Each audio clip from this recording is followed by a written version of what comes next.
Hello everyone, in this new video tutorial we are going to see how to create this section here. As you can see, I'm toggling the mobile, tablet, and we are going to create this section very easily with Bricks Builder and Automatic CSS. So here we are in our page. I'm going to click this plus icon to add the section, and as you can see there is a container by default inside of it. Click on the plus button and then click on heading.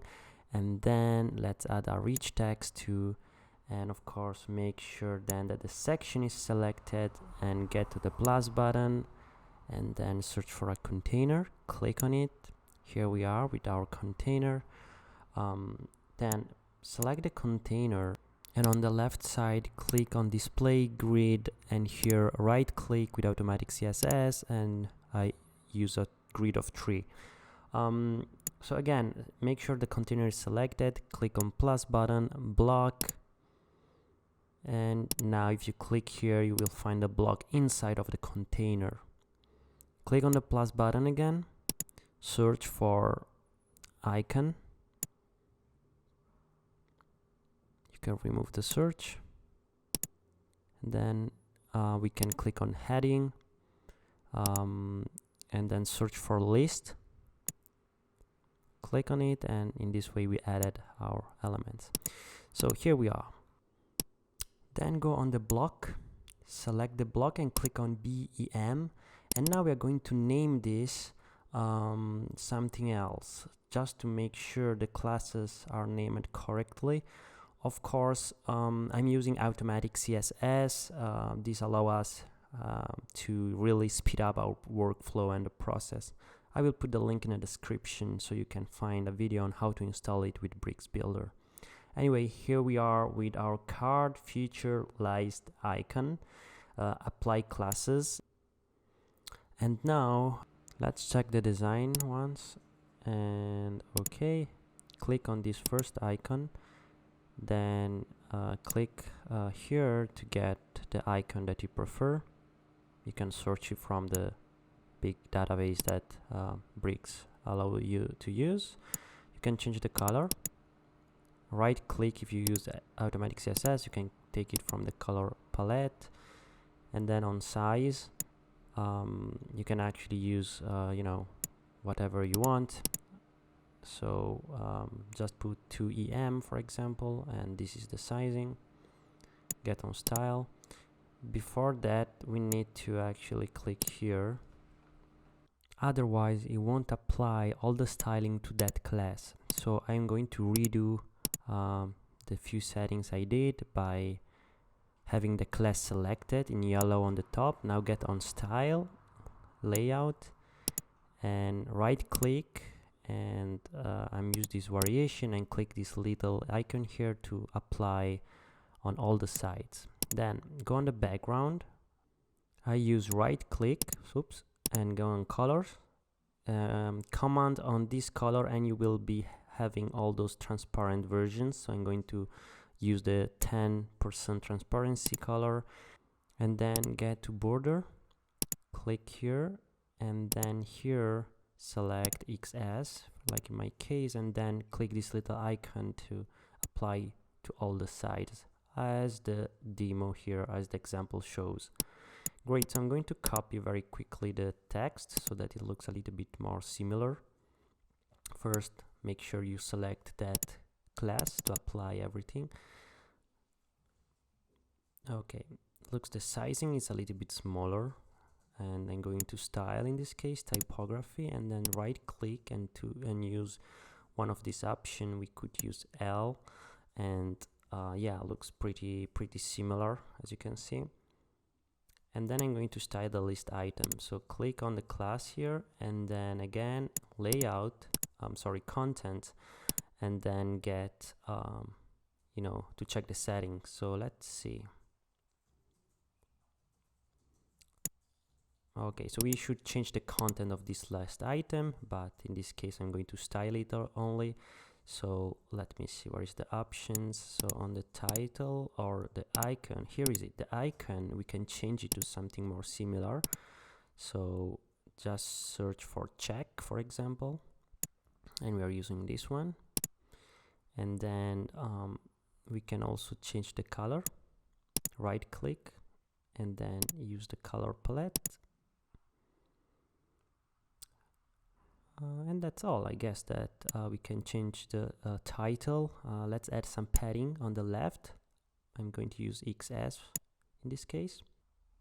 Great. Now we can get rid of the line there. So go on separator and just disable it. As you can see, we need now to move the title on the left. So list item and click on the first option. And now you should be able to have the same result. Of course, you can style the text and whatever. So for the purpose of this tutorial, I will go forward. So let's click on the card and we are going to add some row gap here. So right click and select XS, and now looks a little bit, similar.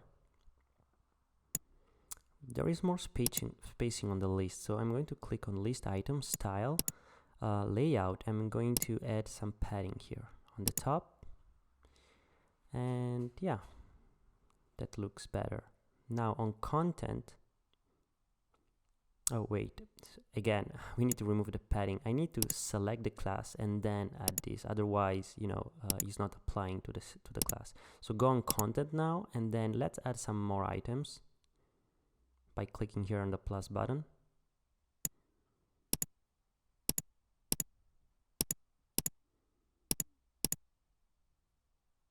Great.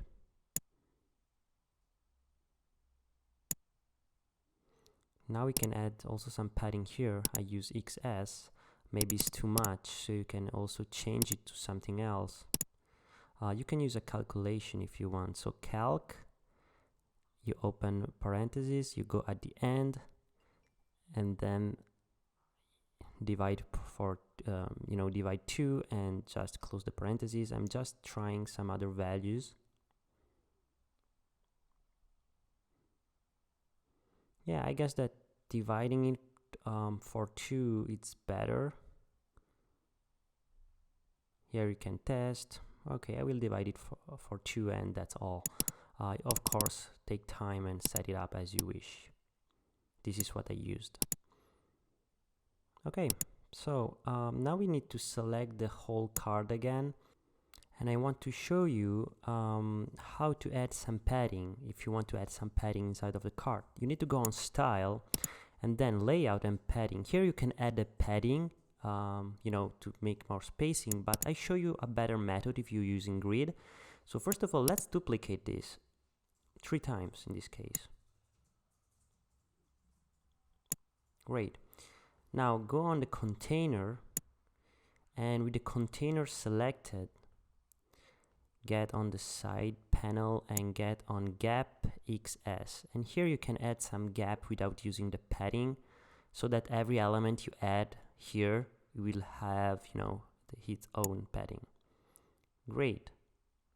Now looks really good. Click on section now, and then get here. Wait a second, where is it? So we need to add some spacing, right? So with section selected, let's go on row gap here, right click, and with Automatic CSS I will add some spacing again. So let me see what would be better.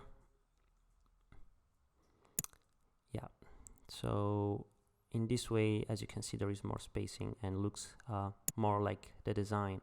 So let's style a little bit of the text very quickly.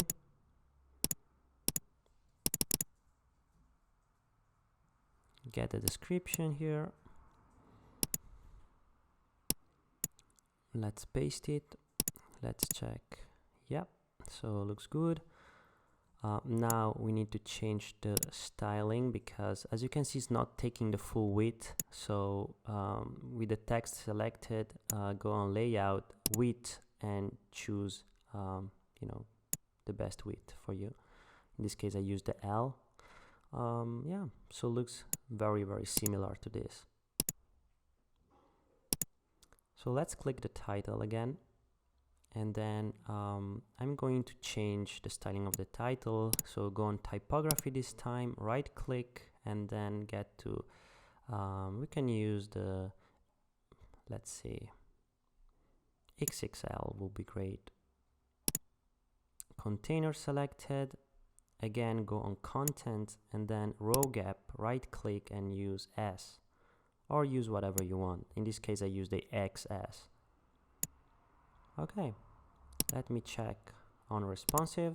So as you can see, on responsive works well, but on mobile we needed one single column. I don't want to have 3 on a row, so click on the container and right click here and just put 1, and as you can see now we have only 1 column and all the rest are showing 3 columns. Of course, if you want to change all the other ones, you just need to get in the specific resolution and change the number of columns. Okay, if this tutorial was useful, please like the video, subscribe to the channel, and see you in the next one. Bye.